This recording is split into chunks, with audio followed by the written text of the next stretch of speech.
Assalamualaikum warahmatullahi wabarakatuh.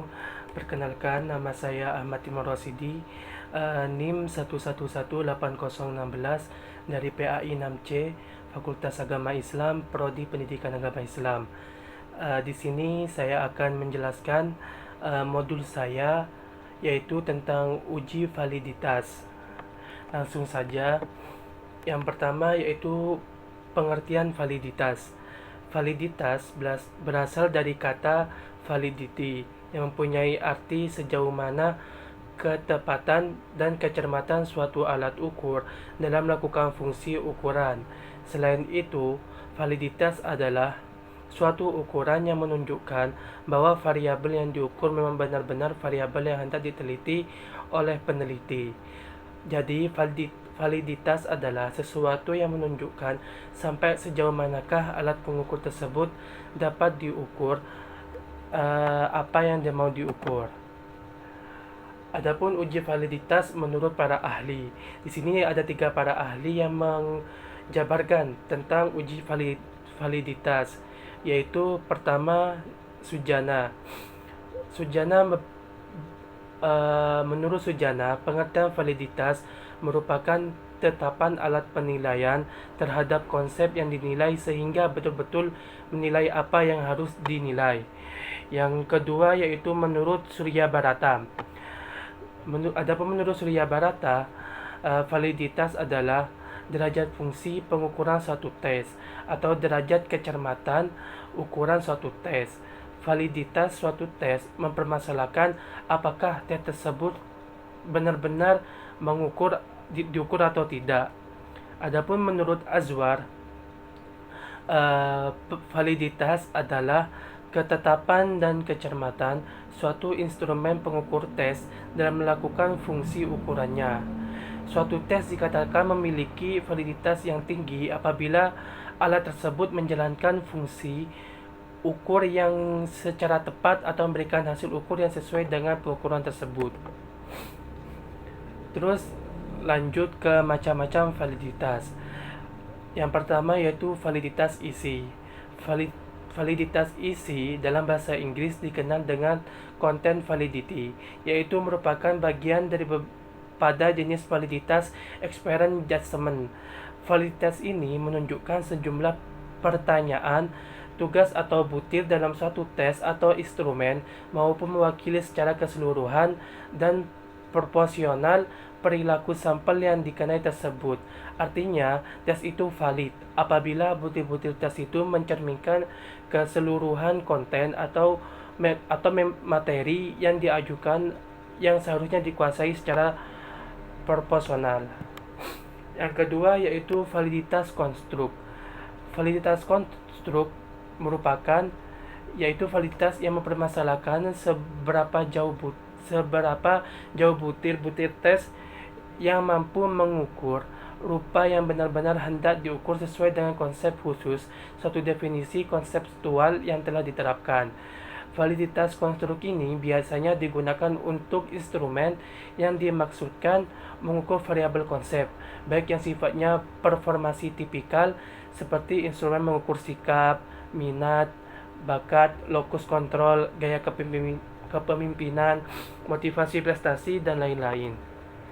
Yang ketiga yaitu validitas empiris atau validitas karakteria. Validitas ini ditentukan oleh karakteria, bila karakteria internal maupun eksternal. Validitas empiris ini sendiri diperoleh melalui hasil coba tes kepada responden yang akan dievaluasi ataupun diteliti. Karakteria ini adalah tes atau instrumen itu sendiri sebagai karakteria, sedangkan karakteria eksternal merupakan hasil ukur instrumen atau tes lain di luar instrumen itu sendiri yang menjadi karakteria. Ukuran lain yang sudah dianggap baku atau tidak dapat dipercaya dapat juga pula dijadikan karakteria eksternal. Terus manfaat uji validitas ini. Adapun manfaat uji validitas ini yaitu mengetahui sejauh mana ketetapan dan kecamatan suatu instrumen pengukuran dalam melakukan fungsi ukurannya, yaitu agar data yang diperoleh atau data yang diolah sesuai dengan tujuan yang diadakan pengukuran tersebut. Terus langsung saja kita melakukan uji validitas dengan menggunakan SPSS. Di sini ada contoh kasus, yaitu seorang mahasiswa bernama Arul melakukan penelitian dengan menggunakan skala untuk mengetahui atau mengungkap prestasi belajar seseorang. Arul, mahasiswa tersebut memberikan 10 butir pernyataan dengan menggunakan skala Likert, yaitu angka 1 sangat setuju, sangat tidak setuju, angka 2 tidak setuju, angka 3 setuju, dan angka 4 sangat tidak setuju.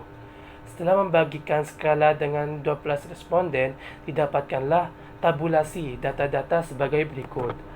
Adapun data-data tabulasinya sebagai berikut, seperti di gambar. Bisa dilihat.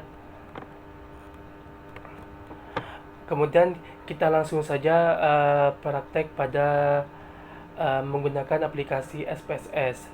Langkah pertama, kita pastinya harus mempunyai aplikasi SPSS. Yaitu pertama, kita klik variable view yang ada di kanan bawah itu, sebelah data view itu ada variable view, kita klik. Kemudian setelah kita klik, bagian name ini ditulis item 1 sampai tabel nomor 10, item 10, dan di tabel nomor 11 ini ditulis skor total. Kemudian setelah ditulis semua, pada tabel desimal ini yang semulanya 2, kita rubah menjadi 0. Setelah dirubah ke 0 semua, kita kemudian langsung kita klik data view, maka akan muncul seperti ini, item 1, item 2 sampai item 10. Terus kemudian kita masukkan sesuai dengan tabel hasil dari responden tadi. Kemudian setelah ditulis semua, kita klik analis, atau di sebelah transform itu ada analis.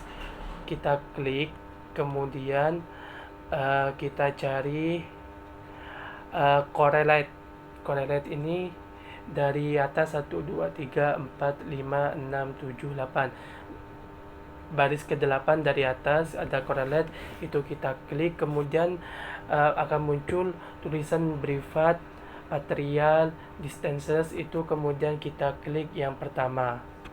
Setelah kita klik, maka akan muncul seperti gambar di laptop. Kemudian yang kiri itu kita pindah ke variabel semuanya. Setelah dipindah, kemudian kita klik OK, maka akan keluar hasil correlation-nya seperti yang ada di laptop ya. Hasilnya, dari hasil analisis tersebut terdapat nilai korelasi antara skor item dengan skor total. Nilai ini kemudian kita bandingkan dengan R tabel dan RCC, dan jumlah data N sama dengan 12, maka R tabel sebesar 0,576. Berdasarkan nilai analisis, dapat nilai korelasi untuk item 1,9 dan 10 kurang dari 0,576, maka dapat disimpulkan bahwa item-item tersebut tidak berkorelasi signifikansi dengan skor total dinyatakan tidak valid, sehingga harus dikeluarkan atau diperbaiki. Sedangkan pada item lainnya lebih dari 0,567 dan dapat disimpulkan bahwa instrumen tersebut valid. Cukup sekian pemaparan dari saya tentang uji validasi. Kurang lebihnya mohon maaf yang sebesar-besarnya. Wallahu muwaffiq ila aqwamit thoriq. Wassalamualaikum warahmatullahi wabarakatuh.